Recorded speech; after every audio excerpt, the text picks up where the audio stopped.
71-এ তারা কিন্তু এই স্বাধীনতা যে জিনিসটা এটা তাদের রাজনৈতিক ভুল ছিল। ব্যারিস্টার আরমানের কথা বললেন যে আমি বলবো জামাতের রাজনীতির এটাই হচ্ছে একটা সীমাবদ্ধতা, যেটা তারা স্বীকার করেছেন। সেটা হচ্ছে তারা 71-কে রিড করতে পারেননি, এদেশের মানুষের শক্তি সম্পর্কে রিড করতে পারেননি ওই সময়। তারা তো লিখিতভাবে বলেছেন যে 71-এ তারা কিন্তু এই স্বাধীনতা যে জিনিসটা এটা তাদের রাজনৈতিক ভুল ছিল। সুতরাং অবশ্যই এটা একটা ঐতিহাসিক ভুল, অবশ্যই ঐতিহাসিক ভুল। এবং এদেশের মানুষ যুগে যুগে প্রমাণ করেছে এদেশের মানুষ কিন্তু সকল বাধা অতিক্রম করার ক্ষমতা এদেশের মানুষের একটা দ্রোহের ক্ষমতা আছে।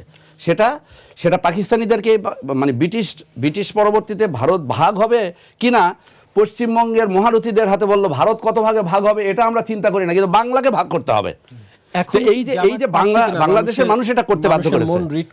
তো সুতরাং আমি বলবো যে হ্যাঁ, আমি নিজেও মনে করি, কারণ আমি যে প্রজন্মের, আমি শিশু প্রজন্ম, আমি যখন স্বাধীনতা যুদ্ধ হয় এবং আমি একটা মুক্তিযোদ্ধা পরিবারের সন্তান, আমি বলবো যে ওই সময়ের জামাতের দুটো বিষয়কে আমরা একাকার করে ফেলি। ইনস্টিটিউশন দ্বারা প্রমাণিত হয়েছে যে জাজমেন্টগুলো হয়েছে, এই যুদ্ধ অপরাধের বিচারটা সর্বশেষ যে বিচার এটা দ্বারা প্রমাণ হয়েছে এই জাজমেন্টটা ছিল নীতিভ্রষ্ট এবং এটা রাজনৈতিক প্রভাব এবং শক্তি প্রয়োগ করে হয়েছে।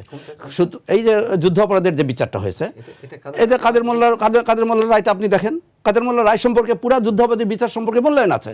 সুতরাং মানে আমি টেকনিক্যাল ডিসকাশন করছি না, আমি বলছি যে যুদ্ধ অপরাধের বিচারকে আর এখন মানবতা বিরোধী আচারকে এক জায়গায় দেখা যাবে না।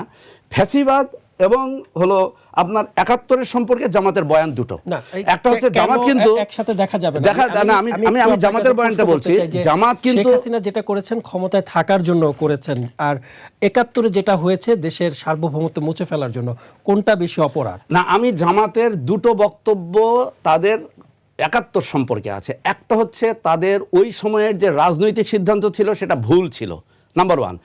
জামাতের সকল নেতা বলেছে যে তারা যুদ্ধাপরাধের সাথে যুক্ত নয়। আমরা দুটোকে কিন্তু একাকার করে যদি বিবেচনা করি তাহলে আমি বলবো এটা যৌক্তিকভাবে এটা ঠিক হবে না, মানে এই দুটাকে আলাদাভাবেই দেখতে হবে।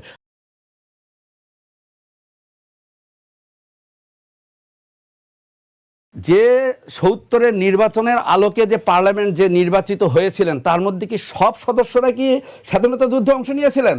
বঙ্গবন্ধু কেন দালাল আইনের পরে সাধারণ ক্ষমা ঘোষণা করে? কারণ তার সদস্যরা তো এর মধ্যে ছিলেন, তার স্বয়ং তার সদস্যরা এর মধ্যে যুক্ত ছিলেন। সবাই কিন্তু স্বাধীনতা যুদ্ধে অংশগ্রহণ করেনি। আবার দেখেন আওয়ামী লীগের সর্বশেষ আমি বলি পান্না ভাই, সর্বশেষ এই সরকার, এই গত সরকার আওয়ামী লীগ সরকারের আমলে একটা রাজাকারের তালিকা হলো না? এই রাজাকারের তালিকার সবচেয়ে বেশি রাজাকারের কার তালিকা সে অংশ নিল? আওয়ামী লীগ। ভুল তালিকা, ঠিক আছে, কিন্তু একটা সরকার যখন একটা রাজনৈতিক দল যখন করছে তার মানে আপনি কিন্তু ওই জায়গাটা আমাদের চোখে দেখা রাজনৈতিক দলগুলোর মধ্যে দুটা জিনিসকে আমি আলাদা করতে বলছি। আপনি বস্তুনিষ্ঠভাবে, নিরপেক্ষভাবে, গ্রহণযোগ্যভাবে আপনি বিচারিক আদালত তৈরি করে বিচার করেন যে কোনো অপরাধের, এটা তো আমাদের হবে না। 50 বছর না, 100 বছর পরে আপনি করতে পারবেন।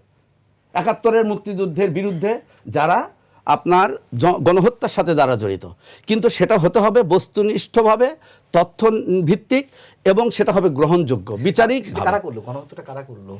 সহযোগিতা কারা করলো? গণহত্যা দেখেন এই জায়গায় প্রথমত আমি বলি আপনার পান্না ভাই, আমি আপনাকে বলি, আমরা কি এই যুদ্ধের পরে আমরা কি একটা খুব ভ্যালিড, আমরা কি গণহত্যাকারীদের কি কোনো রাষ্ট্র আমরা করতে পেরেছি? মুক্তিযোদ্ধার একটা গ্রহণযোগ্য তালিকা করতে পেরেছি? রাজাকারের একটা গ্রহণযোগ্য তালিকা করতে পেরেছি? এই ব্যর্থগুলো নিয়ে তো আমরা আলোচনা করছি না, আমরা রাজনৈতিকভাবে আলোচনা করছি, একজন আরেকজনকে দোষারোপ করছি। মূল যে জায়গাটি গণহত্যা যে সংঘটিত হয়েছে এদেশের মানুষের দ্বারা, কিছু অমানুষ দ্বারা, তারা কারা সেগুলো আইডেন্টিফাই করা দরকার আছে কিনা? এখন এইটা যখনই বলবেন, যখনই আপনি একটা দলের দিকে ইঙ্গিত করবেন, তখনই তো এটা বিতর্ক দল। কিন্তু আপনি নিরপেক্ষভাবে ওই দলটা দাবি করুক যে আমরাও চাই, আপনার ওই দলটা রিড করুক। 71 থেকে 2024 এই যে আপনার 54 বছরের রাজনীতি কারা করেছেন বলেন? তাদেরকে এটা দায়িত্ব ছিল না, এই প্রশ্নটা তাদেরকে করা হোক। আমি তো বলছি না যে আওয়ামী লীগ মুক্তিযুদ্ধ নিয়ে ব্যবসা করেনি, অবশ্যই তাদেরও সীমাবদ্ধতা তারা বলে যে সীমাবদ্ধতা ছিল। তারা তো ইচ্ছা করলে তো বঙ্গবন্ধু হত্যাকাণ্ডের বিচার 96তেও করতে পারতো, করেন, ঝুলিয়ে রেখেছে। তারা একটা টোকেন বিচার করেছে।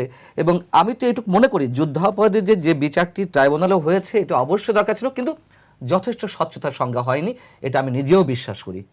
এটা আমি নিজেও বিশ্বাস করি যথেষ্ট স্বচ্ছতার সংখ্যা হয়নি, তবে যেটা হয়েছে হওয়ার প্রয়োজন ছিল ওই অস্বচ্ছতাটুকু না রেখে, এটা আর কি। যাই হোক, আপনি শেষ না, করুন।